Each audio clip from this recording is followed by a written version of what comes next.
nabubuhay ang puso mo, ang laman mo'y namamatay.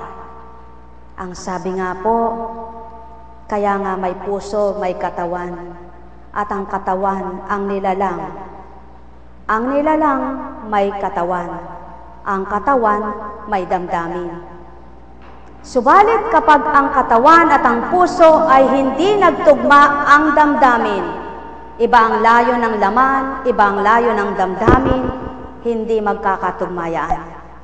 Kailangan magpantay ang layunin ng puso mo na magpakabuti ka at gawin ang katauhan mo na nilalang ng Ama para matupad maganap ang kautusan para sa iyo. Buhay po ba ang Diyos? Kapagkat halimbawa, minamahal mo ang Kristo, ngunit ang tawag ng katauhan mo bilang nilalang ay sanlibutan, mananaig ba ang pag-ibig mo sa Kristo? Kailangan po pantay sa tuwi na yan. Kung ano ang kagustuhan ng laman mo, kagustuhan ng puso mo.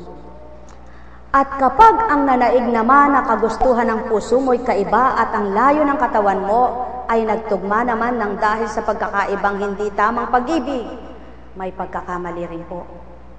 Mga minamahal ko, ang tanong, kailan matutunto ng tao ang katotohanan? At yan po, ang maliwanag na katotohanan. Sino po ang makababatid na bilang isang apo kunching? Nakakalumbay nga po, ilang miss call ang nakita ko sa cellphone, hindi ko nasagot sa ibang bansa. Nang dahil mayroon po akong tinunguhan, nakaiwan ng cellphone. At nang dumatal naman po sa tahanan, anong oras na? Siyempre po, pagdating mo ba, kakain ka? Umalis ka nung oras? Kakain ka, tapos gagaya ka pa, etc., etc. Niha, niho, hindi mo man natanong ang mga katao kasambahay mo. Ganun po ba? Pagdating mo, para kasi nung haring, oy, gayak niyo yung pagkain ko, etc., gagayak na ako. Tapos papasok ka na dito, hindi po rin makatwiran, di po ba? Eh, siyempre, pagdating mo, may kakausapin ka pa sa mga anak mo, sa asawa mo, dili kaya, kahit karampot lang. Ang tanong ko sa Ama ay ito, Ama, salamat po sa iyo. Ginamit niyo po ako. Subalit di ko po kaya ang ginagawa ng Kristo, sapagkat si Kristo po walang maiiwang asawa, walang naiiwang anak, walang maiiwan tunay na kapatid, kundi ikaw ang tunay niyang magulang. Kaya nang mamatay po siya dito sa lupa, ang tinaglay niya lang bilang katauhan, yan lamang po ang naiwan sa kanya. Subalit wala siyang luluhang anak, wala siyang luluhang asawa. Tama po ba? Bilang katauhan po, hindi rin mababatid ng isang katauhan yan. Tandaan po, hindi kayang batirin ng isang katauhan yan. Subalit, niloob at pinagkaloob ng Ama na ako'y magtanong, tulad ng mga propeta niyang ginamit, nagtanong, Panginoon, hindi po ako tumututol. Subalit sa ginagampanan ko sa kabila ng kabila pa nitong gawain, sa kabila nun may ginagampanan pang partition para pagpagalakan ng iba. Alam ba yun ng tao? Panginoon, wala akong sweldo rito, pero may galak akong tumatalima. Panginoon, hindi ko ginusto ito, subalit nagalak akong ginagawa ko ito dahil sa iyo. Nang dahil napamahal ka sa puso ko at nakilala kita, Panginoon ko. Panginoon, hindi po ba kasakiman kung pananaigin ko ang damdamin ko ngayon? At di ko pananaigin ang sa iyo? Subalit, Ama, bakit ganon? Bakit po ganon? Ang daming bakit ganon? Una po, ano yung ganon na yun? Bakit gusto mong makahango, ayaw magpahango ng tao sa iyo? Bakit gusto mong mag-akay, ayaw paakay sa iyo? Bakit gusto mo'y magpakabuti, ayaw pagmasdan ng tao?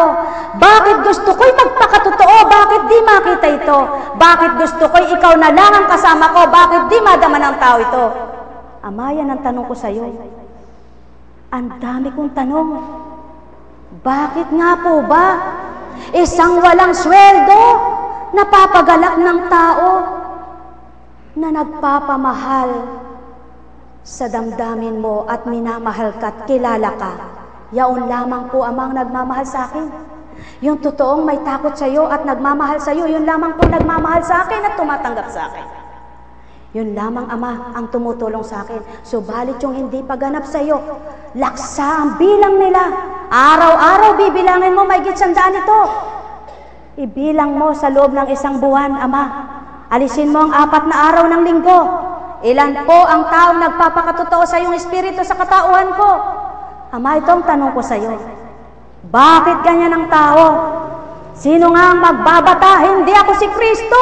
Hindi ko kayang ginawa ni Kristo. Hindi ko kaya, Panginoon ko, sapagkat si Kristo'y banal at Diyos na totoo. Subalit, alang-alang sa iyo, kakayanin ko upang patotohanang lingkod mo ako.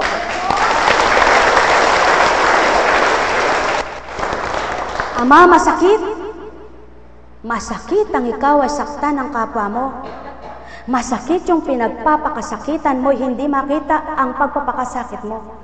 Masakit yung minamahal mo, hindi madama pagmamahal mo.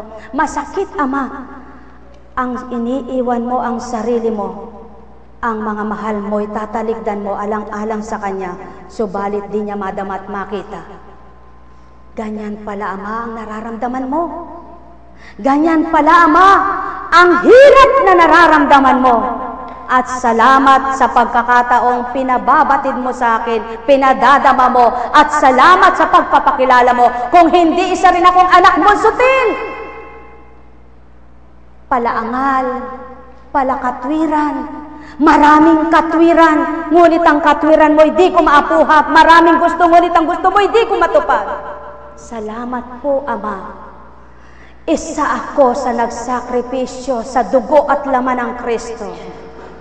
Subalit ang aking hiling po sa iyo, mapagtagumpayan kong di ako lalaban, hindi ako tatalikod, at hindi ako maghihinagpis ng dahil sa gawa ng tao.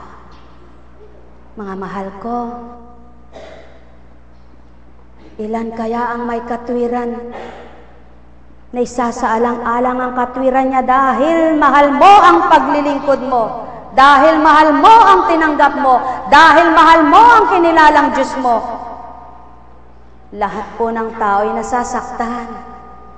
Lahat ng tao ay nahihirapan, lahat ng tao ay nagugutom, lahat ng tao ay kumakain. Subalit, kung sa tuwinay ang pagkain mo lamang ay ang pagkain katauhan, at di mo pinakakain ang iyong kaluluwa, walang silbi ang iyong buto at laman. Mga kapatid, sabi nga po ng mensahe kanina, mapalad ang nagutom, ang nauhaw, ang dinusta, ang nagpapakasakit. Sabi nga raw ng iba, mapalad siya, yumaman siya. Mapalad siya, nakatapos siya. Mapalad siya, nakarating sa iba't ibang bansa. Hindi, eka. Ang tunay na mapalad ay ang dinanas ang lahat ng yaon. Ang dinusta, ang nagutom, ang nauhaw, at ang nagpakasakit. Paano kang tumanggap ng pagpapakasakit kung gusto mo'y puro galak? Paano kang tumanggap sa Kristo kung gusto mo'y puro sarap?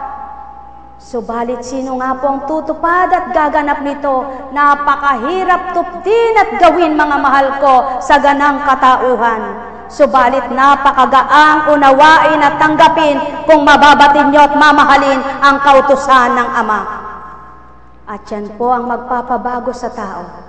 Yung magmahal ka sa kanyang kagustuhan, yung magmahal ka sa kanyang kalooban, yung magmahal ka sa kanyang gawa, yung magmahal ka sa kanyang alay, yung magmahal ka sa buhay na iyong hindi pagmamahal na sakim, hindi pagmamahal na makasarili, kundi pagmamahal na may pagpaparaya, pagpapakumbaba, panganawa at pagpapatawad.